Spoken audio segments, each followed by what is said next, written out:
Uma breve história da humanidade, Sapiens, o conhecimento é poder, da página 168. A maioria das pessoas tem dificuldade para digerir a ciência moderna porque a sua linguagem matemática é de difícil entendimento ao nosso intelecto e suas descobertas muitas vezes contrariam nosso senso comum. Dos 7 bilhões de pessoas no mundo, quantas entendem realmente mecânica quântica, biologia celular ou macroeconômica? A ciência, entretanto, desfruta de enorme prestígio por causa dos nossos poderes que nos concede. Presidentes e generais podem não entender de física nuclear, mas entendem o que as bombas nucleares são capazes de fazer. Em 1620, Francis Bacon publicou um manifesto científico intitulado Novum Organum, que significa novo instrumento, na qual ele afirmou que o conhecimento é poder. A real prova de fogo do conhecimento não é se é verdadeiro, mas se nos dá poder. Os cientistas geralmente presumem que nenhuma teoria é 100% correta. E, em consequência, a verdade não é um bom parâmetro de teste para o conhecimento. O parâmetro real é a sua utilidade. Uma teoria que nos permite fazer novas coisas constitui conhecimento. Uma teoria que nos permite fazer novas coisas constitui conhecimento. Com o passar dos séculos, a ciência nos ofereceu muitas ferramentas novas. Algumas são ferramentas mentais, como aquelas usadas para prever taxas de mortalidade e o crescimento econômico. Ainda mais importantes são as ferramentas tecnológicas. A conexão forjada entre ciência e tecnologia é tão forte que hoje as pessoas tendem a confundir as duas. Tendemos a pensar que é impossível desenvolver novas tecnologias sem pesquisas científicas e que as pesquisas têm pouco sentido se não resultarem em novas tecnologias. Na verdade, a relação entre ciência e tecnologia é um fenômeno muito recente. Antes de 1500, ciência e tecnologia eram campos totalmente separados. Quando Bacon associou os dois no início do século XVII, foi uma ideia revolucionária. Durante os séculos XVII e XVIII, suas relações se estreitaram, mas o nosso foi atado no século XIX. Mesmo em 1800, a maioria dos governantes que quisessem um exército forte e a maioria dos magnatas que quisessem um negócio próspero não se dava ao trabalho de financiar pesquisas em física, biologia ou economia. Não pretendo afirmar que não existia exceção à regra. Um bom historiador pode encontrar precedentes para tudo, mas um historiador ainda melhor sabe quando esses precedentes não passam de curiosidades que obscuram um grande cenário. De modo geral, a maioria dos governantes e empresários pré-modernos não financiava pesquisas sobre a natureza do universo, a fim de desenvolver novas tecnologias. E a maioria dos pensadores não tentava traduzir suas descobertas em dispositivos tecnológicos. Os governantes financiavam instituições educacionais cuja função era disseminar o conhecimento tradicional com o propósito de sustentar a ordem existente. Aqui e ali as pessoas desenvolviam novas tecnologias, mas estas novas tecnologias geralmente eram criadas por artesãos não instruídos, usando tentativa e erro. Preste atenção. Aqui e ali as pessoas desenvolviam novas tecnologias, mas essas novas tecnologias eram criadas por artesãos não instruídos, usando tentativa e erro, e não por estudiosos, realizando uma pesquisa científica sistemática. Os fabricantes de carroça construíam as mesmas carroças, feitas dos mesmos materiais, ano após ano. Os construtores de carroça não reservavam um percentual de seus lucros anuais para pesquisar e desenvolver novos modelos de carroças. Ocasionalmente, o desenho da carroça era aprimorado, mas quase sempre graças à engenhosidade de algum carpinteiro local que nunca havia posto os pés em uma universidade e nem sequer sabiam ler. Era assim no setor público e também no setor privado. Enquanto os estados modernos convocam seus cientistas para apresentar soluções em quase todas as áreas da política nacional, da energia e saúde e o descarte de resíduos, os reinos antigos raramente faziam isso. O contraste entre o passado e o presente é mais pronunciado na fabricação de armas, quando, em 1961, o príncipe Dwight Eisenhower, prestes a deixar o cargo, alertou sobre o poder crescente do complexo militar industrial. Ele deixou de fora uma parte da equação. Deveria ter alertado seus pais sobre o complexo militar industrial científico, porque as guerras de hoje são produções científicas. As forças militares do mundo iniciam e financiam e dirigem uma grande parte das pesquisas científicas e do desenvolvimento tecnológico da humanidade. Quando a Primeira Guerra Mundial se transformou em uma guerra de trincheiras interminável, ambos os lados convocaram cientistas para sair do impasse e salvar a nação. Os homens de branco atenderam o chamado e dos laboratórios saiu um fluxo constante de novas superarmas, aeronaves de combate, gás venenoso, tanques, submarinos, metralhadoras, peças de artilharia, rifles e bombas cada vez mais eficazes. A ciência exerceu um papel ainda maior na Segunda Guerra Mundial. No fim de 1944, a Alemanha estava perdendo a guerra e a derrota era iminente. Um ano antes, os italianos, aliados da Alemanha, haviam derrubado Mussolini e se rendido aos aliados. Mas a Alemanha continuou lutando, embora o exército britânico, norte-americanos e soviéticos estivesse se aproximando. Uma razão pela qual os soldados e civis alemães acharam que nem tudo estava perdido e que eles acreditavam que os cientistas alemães estavam prestes a virar o jogo com as chamadas armas milagrosas, como o foguete V2 e o avião a jato.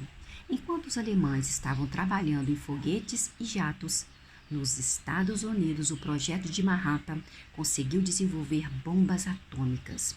Quando a bomba ficou pronta, no início de agosto de 1945, a Alemanha já havia se rendido, mas o Japão continuava lutando. As forças norte-americanas estavam prontas para invadir suas ilhas. Os japoneses juraram resistir à invasão e lutar até a morte, e havia todas as razões para acreditar que essa não era uma ameaça vazia. Os generais norte-americanos disseram ao presidente Harry que uma invasão do Japão custaria a vida de 1 milhão de soldados norte-americanos e estenderia a guerra pelo menos até 1946. Truman decidiu usar a nova bomba e 2 semanas e 2 bombas atômicas depois, o Japão se rendeu incondicionalmente e a guerra chegou ao fim.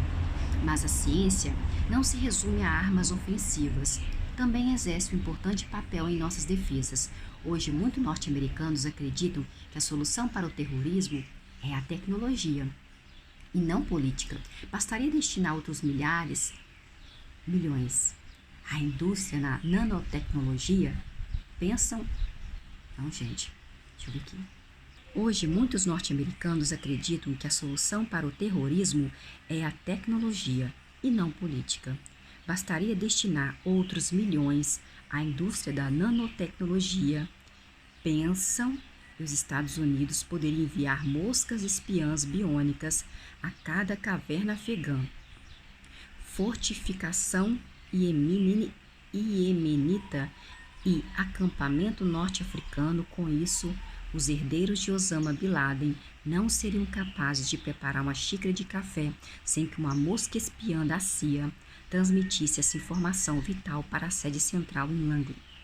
Bastaria destinar outros milhões à neurociência e cada aeroporto poderia ser equipado com scanners de ressonância magnética cerebral ultra sofisticados que imediatamente seriam capazes de identificar pensamentos de raiva, de ódio no cérebro das pessoas.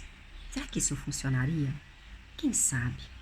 É sábio desenvolver moscas biônicas e até scanners capazes de ler pensamentos? Não necessariamente, não. Seja como for, enquanto você lê essas linhas, o Departamento de Defesa dos Estados Unidos está transferindo milhões de dólares para laboratórios da neurociência e nanotecnologia para trabalhar essas ideias e outras similares. Essa observação por uma tecnologia militar, de tanques, de bombas atômicas a moscas espiãs, é um fenômeno surpreendentemente recente. Até o século XIX, a grande maioria das revoluções militares foi produto de mudanças organizacionais e não de mudanças tecnológicas. Quando duas civilizações estranhas se encontravam pela primeira vez, as diferenças tecnológicas às vezes exerciam um papel importante, mas mesmo em tais casos, poucos pensavam em criar ou acentuar deliberadamente tais diferenças. A maioria dos impérios não se ergueu graças à magia da tecnologia, e seus governantes não davam muita atenção às melhorias tecnológicas. Os árabes não derrotaram o Império Sassânida graças a arcos ou espadas superiores. Os seljúcidas não tinham qualquer vantagem tecnológica sobre os bizantinos, e os mongóis não conquistaram a China com a ajuda de alguma supremacia. Na verdade, em todos esses casos, os eliminados desfrutavam de tecnologias civis e militares superiores. O exército romano é um exemplo particularmente bom. Foi o melhor exército de sua época, mas em termos tecnológicos, Roma não tinha vantagem alguma sobre Cártamo e sobre a Macedônia ou sobre o Império Seleucida.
Ué, gente, vocês ficaram aí?